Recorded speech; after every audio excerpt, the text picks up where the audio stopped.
E sobre esse assunto, eu vou convidar aqui para a nossa transmissão o nosso correspondente em Londres, Sérgio Uth, que vai nos ajudar nessa análise. Uth, muito boa tarde para você. Sei que tivemos também repercussão sobre esses planos de Gaza aí pela Europa. Muito boa tarde. Quero saber, então, como é que foi a repercussão por aí? Boa tarde, Sônia. Boa tarde a todos que nos acompanham por aqui. Bom, a repercussão foi imensa, né? Aliás, dia após dia, há uma onda diplomática em relação a fatos do que acontecem, a fatos que estão acontecendo em Israel e na faixa de Gaza. Você enxerga no quadro geopolítico a Europa hoje numa posição bem diferente daquela dos Estados Unidos, por exemplo. Você vê isso nas notas de condenação desse plano do governo israelense, na morte dos jornalistas nesse fim de semana, os 5 jornalistas que morreram, e mais recentemente desses planos anunciados por Israel de tomar toda a cidade de Gaza, que segundo a ONU envolveria aí o deslocamento de cerca de 800 mil pessoas. Dessas pessoas já foram deslocadas várias vezes ao longo desse conflito, elas teriam que ser retiradas da cidade de Gaza, 800 mil pessoas. Não é algo logisticamente simples, ainda mais na situação atual da faixa de Gaza, né? Que tem boa parte das suas cidades destruídas. Há pouco houve uma consideração do presidente dos Estados Unidos, Donald Trump, que deu uma entrevista coletiva. Ele evitou dar apoio específico a esse plano, Suane, anunciado por Israel da tomada da cidade de Gaza, mas disse que cabe a Israel decidir o que é necessário fazer, lembrando que, isso nas palavras de Donald Trump, que seria preciso mais pressão militar sobre o Hamas. O Hamas que ainda tem em seu poder 50 reféns israelenses, pelo menos 20 deles estariam vivos. E essa reunião do Conselho de Segurança, Suane, no fim de semana, aliás, o fato dela ter acontecido no fim de semana já é algo que não é muito comum. Foi uma reunião convocada pelos europeus, pelos países europeus, que bate, portanto, com aquilo que eu disse há pouco, da pressão europeia sobre Israel nesse momento, e entre os integrantes do Conselho de Segurança, são 5, os Estados Unidos foram os únicos que não tiveram uma postura mais crítica em relação a Israel, todos os outros sim, China, Rússia, Reino Unido e França, todos ali fazendo cobranças mais fortes em relação aos planos de Israel para a cidade de Gaza. E a gente teve também a condenação da ONU defendendo um cessar-fogo imediato e a libertação dos reféns, algo que parece estar muito distante, porque a imprensa israelense está falando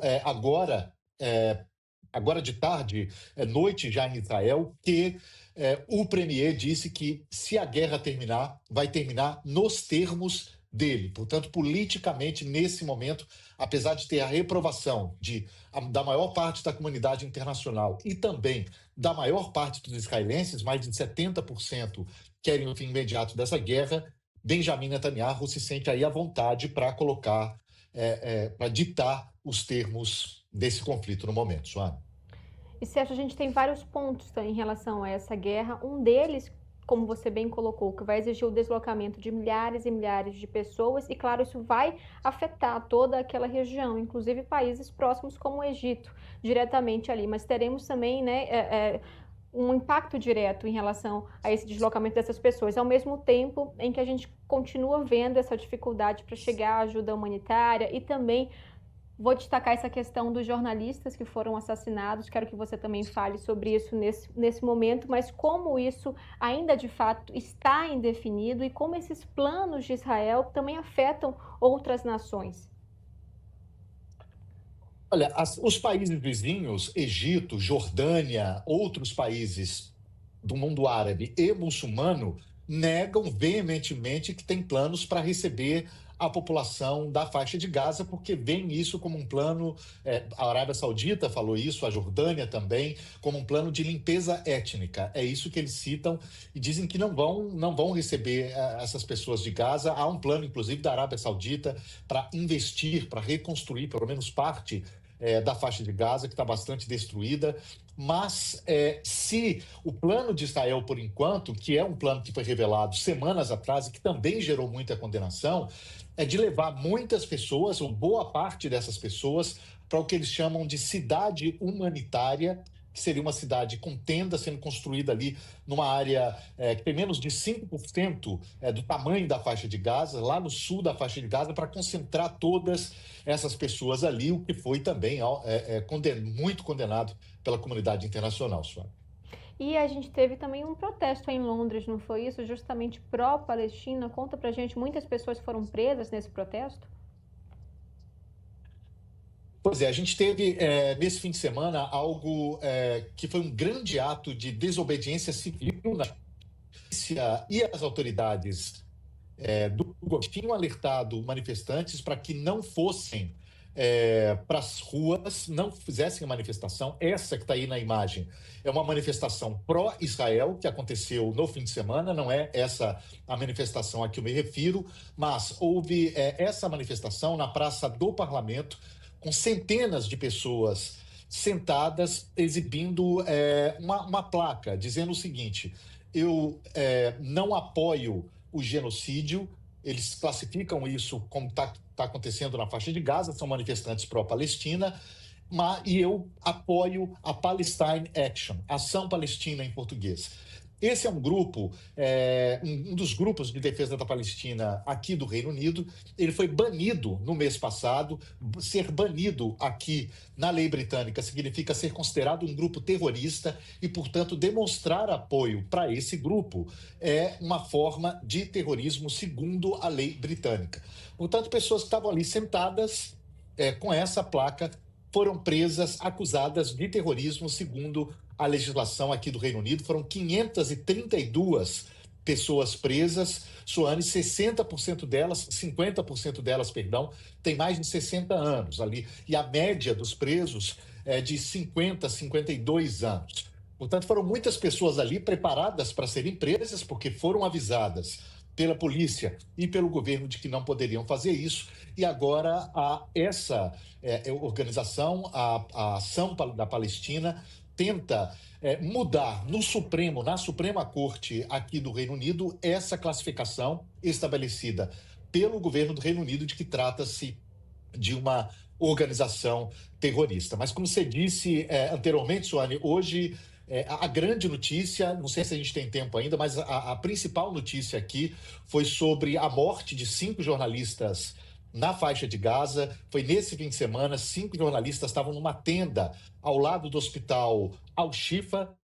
Aí você vê um deles, o Anas Al-Sharif, que é talvez o rosto mais conhecido desses jornalistas que foram mortos.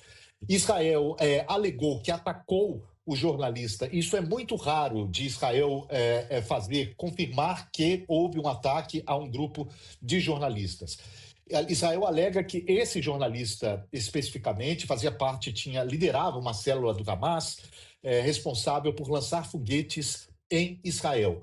Ele mesmo já tinha negado essa acusação. A empresa para a qual ele trabalhava, a Al Jazeera, tinha negado essa acusação e boa parte da comunidade internacional também criticou Israel por conta disso, inclusive organizações como o Comitê de Proteção a Jornalistas e outras organizações internacionais de direitos humanos que dizem que não há evidências. Fato que ele tinha trabalhado no departamento de mídia do governo da faixa de Gaza quando o Hamas estava no poder. Israel fez essa alegação, mas, segundo os críticos dessa operação, não apresentou evidências de que ele tinha uma participação militar junto com o Hamas. Outra pergunta que também tem que ser respondida é se Israel assumiu o risco de matar deliberadamente os outros jornalistas que estavam perto do alvo. Foram 5 jornalistas mortos ao todo. Hoje, o secretário-geral da ONU, Antônio Guterres, pediu uma investigação independente para apurar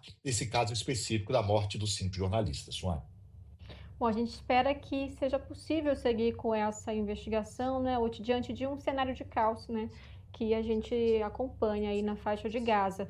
Vou aproveitar, sei que não está no script, mas no último fim de semana, agora no sábado, Lula conversou com Putin, trataram sobre aspectos da guerra na Ucrânia e Rússia, falaram também sobre tarifaço, mas especificamente sobre a guerra na Ucrânia e Rússia, falaram sobre esse aspecto. Lula colocou novamente essa disposição para diálogo, solução pacífica, e Putin também, de acordo com as informações oficiais, teria compartilhado com Lula informações sobre conversas que mantém com os Estados Unidos.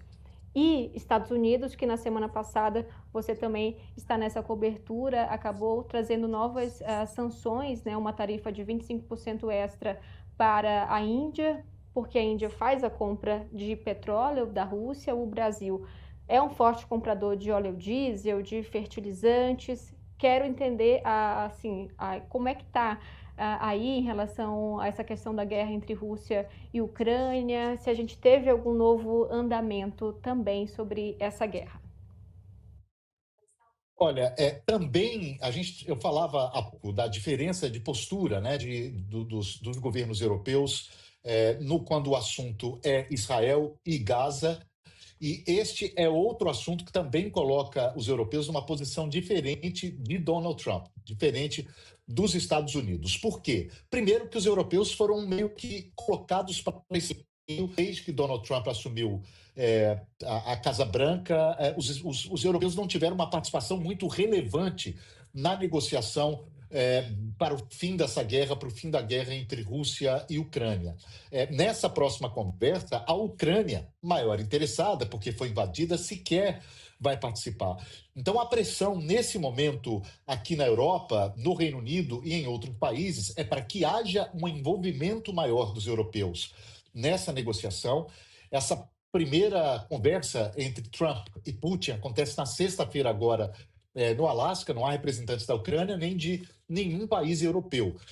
Putin acha, de certa maneira, mais fácil lidar com Trump. E eu acho que vice-versa também. O Trump acha mais fácil lidar com Putin. Até porque, para o norte-americano, de acordo com o que ele sugeriu em suas últimas declarações, a saída para esse conflito vai ser a Ucrânia abrindo mão de parte do seu território, pelo menos, para chegar a um acordo ali com a Rússia.